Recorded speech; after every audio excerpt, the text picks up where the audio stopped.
আমাকে সবচেয়ে মুরব্বী বলে পরিচয় করে দেওয়া হলেও আমি নিজে কিন্তু এখনো আক্তারদের সঙ্গে মনে করি। আজীবন লড়াই সংগ্রামের মধ্য দিয়ে বড় হয়েছি এবং এখন লড়াই করে চলেছি। আমরা বিশ্বাস করি বাংলাদেশের মানুষ সংগ্রাম লড়াই এটাতে মজ্জাগত। যে কোনো বিপদে যে কোনো দুঃসময়ে সবাই এক হয়ে লড়াই করতে জানে, তার প্রমাণ জুলাই দিয়েছে।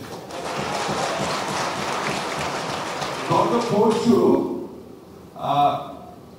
ইউএস বাংলাদেশ একটা বিজনেস ফোরামের সভা হচ্ছিল। সেখানে আমাদের সম্মানিত, সকলের সম্মানিত, বিশ্বের সম্মানিত প্রফেসর ইউনূস যখন কথা বলছিলেন, আমার বারবার করে মনে হচ্ছিল যে আমি এই দেশের স্বাধীনতার ঘোষক শহীদ প্রেসিডেন্ট জিয়াউর রহমানের কথা স্বপ্ন জিয়াউর রহমান দেখেছিলেন যে বাংলাদেশকে একটা গণতান্ত্রিক, একটা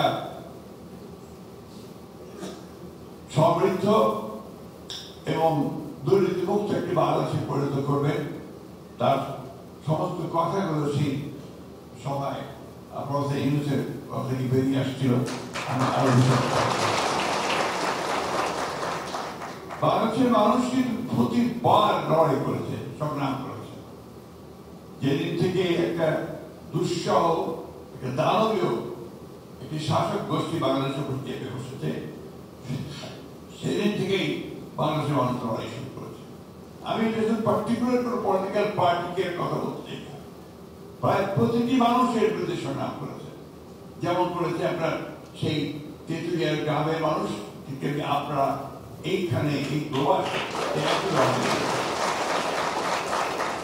মধ্যপ্রাচ্যে যারা আপনার বাংলাদেশের উন্নয়নে বলুন, প্রতিটি কাজে বলুন যে সহযোগিতা করছে, সেটাও স্বপ্ন দেখেছিলেন শহীদ প্রেসিডেন্ট জিয়াউর রহমান। এবং আজকে গার্মেন্টসের যে নারীরা আমাদের যে কাজ করছেন এবং একটা নতুন একটা অধ্যায় সূচনা করতেন, সেটা কিন্তু স্বপ্ন দেখেছিলেন শহীদ প্রেসিডেন্ট জিয়াউর রহমান। একজনের শাসন ব্যবস্থা থেকে বহুদলীয় গণতন্ত্র। আমি বুঝি নির্মাণের শিল্প, সালাম স্টিল বোঝে ডিউরেবিলিটি। সালাম স্টিল, মোস্ট ডিউরেবল স্টিল। এবং একই সাথে মুক্ত সমাজ, একটা আপনার মুক্ত সংবাদ প্রবাহ, freedom of speech, freedom of press, এগুলো স্বপ্ন দেখেছিল শহীদ প্রেসিডেন্ট জিয়াউর রহমান। আজকেও আমাদের নেতা, তরুণ নেতা আমরা বলি, তিনিও 31 দফা কর্মসূচি দিয়ে সে নতুন চিন্তা ভাবনা। আমি একটা কথা খুব স্পষ্ট করে দৃঢ়তার সঙ্গে বলতে চাই যে আমরা যারা বয়োজ্যেষ্ঠ আছি, আমরা অনেকগুলো লড়াই লড়েছি, আমরা স্বাধীনতার যুদ্ধ করেছি, পরবর্তীকালে গণতন্ত্রের জন্য সংগ্রাম করেছি, লড়াই করেছি। আজকে আমাদের সামনে শহীদরা যারা তারা এসছে এবং আমরা অত্যন্ত আশাবাদী যে আমরা ভবিষ্যতে আমার লড়াইয়ের মধ্যে দিয়ে যেতে পারি। একটা কথা আমাদেরকে সবসময় মনে রাখতে হবে, সেই কথাটা হচ্ছে যে স্বপ্ন দেখতে হবে। প্রফেসর ইউনূস যে স্বপ্ন দেখেছেন, যে দেখছেন, এই স্বপ্নগুলোকে আমাদের সামনে এগিয়ে নিয়ে যেতে হবে। তারা যে স্বপ্ন দেখেছেন সেটা নিয়ে আমরা সামনে এগিয়ে যেতে পারবো বলে আমি বিশ্বাস করি। আমাদের যেটা দরকার, সবচেয়ে বেশি যেটা দরকার, পলিটিক্যাল কমিটমেন্ট। আমাদের মধ্যে সেই আস্থা দৃঢ়তা থাকতে হবে। বিগত রেজিম আমাদের আস্থা নষ্ট করে দিয়েছিল, বিগত রেজিম আমাদের ধ্বংসস্তূপে পরিণত করেছিল। আজকে যে structural change, political structure change জন্য যে কমিশন করা হয়েছে, সংস্কার কমিশন করা হয়েছে, আমরা কমিটেড যে আমরা এই সংস্কার কমিশনগুলোতে আমরা আমাদের অবদান রাখার চেষ্টা করছি রাজনৈতিক দল হিসেবে, এবং যতটা সম্ভব আমরা কাজ করছি। এবং এই কথা আমরা খুব স্পষ্ট করে সবার সঙ্গেই বলতে চাই, যেখানে বাংলাদেশের সবচেয়ে বেশি উপকার হবে, যেখানে বাংলাদেশি মানুষের উপকৃত হবে, সেই কাজগুলো নিঃসন্দেহে আমরা সর্বাত্মকভাবে করবো বলে আমরা আহ্বান করি।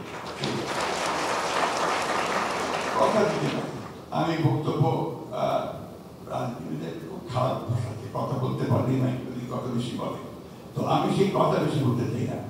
আমি শুধু আপনাদেরকে কথা বলতে চাই যে আমরা আধুনিক চিন্তা করি, আমাদের পরবর্তী জেনারেশন, আমাদের সামনে ছেলেরা, আমাদের মেয়েরা, তারা নিঃসন্দেহে অনেকে বেশি আধুনিক চিন্তা করে, সেটাকে ধারণ করার মতো মানসিকতা আমাদের আছে, সেটাকে গ্রহণ করার মতো সম্পূর্ণ মানসিকতা। আমি বিশ্বাস করি, আমি আপনি যাদের কথা শুনলাম, আমি আরো আশাবাদী হয়ে উঠেছি যে আমাদের এই নতুন জেনারেশন তারা নিঃসন্দেহে আমাদেরকে সেই নতুন সংগ্রামে, নতুন লড়াইয়ে, নতুন স্বপ্নের মধ্য দিয়ে আমাদেরকে নতুন দিগন্তের মধ্যে নিয়ে যাবে। আমি যার সঙ্গে কথা বলছিলাম, আজকেই সকালে কথা বলছিলাম, আমি অত্যন্ত আশাবাদী হয়ে উঠেছি যে আমাদের মেয়েরা অর্থাৎ নারীরা তারা একটা বিশাল ভূমিকা পালন করবেন আমাদের পরবর্তী এগিয়ে যাওয়ার জন্য। আসুন, একটাই আহ্বান আমাদের সকলের, আপনাদের সকলের কাছে, যাতে আমরা সবাই এক হয়ে যাই, এক হয়ে একটা বিষয়, বাংলাদেশের বিষয়ে সবার আগে বাংলাদেশ।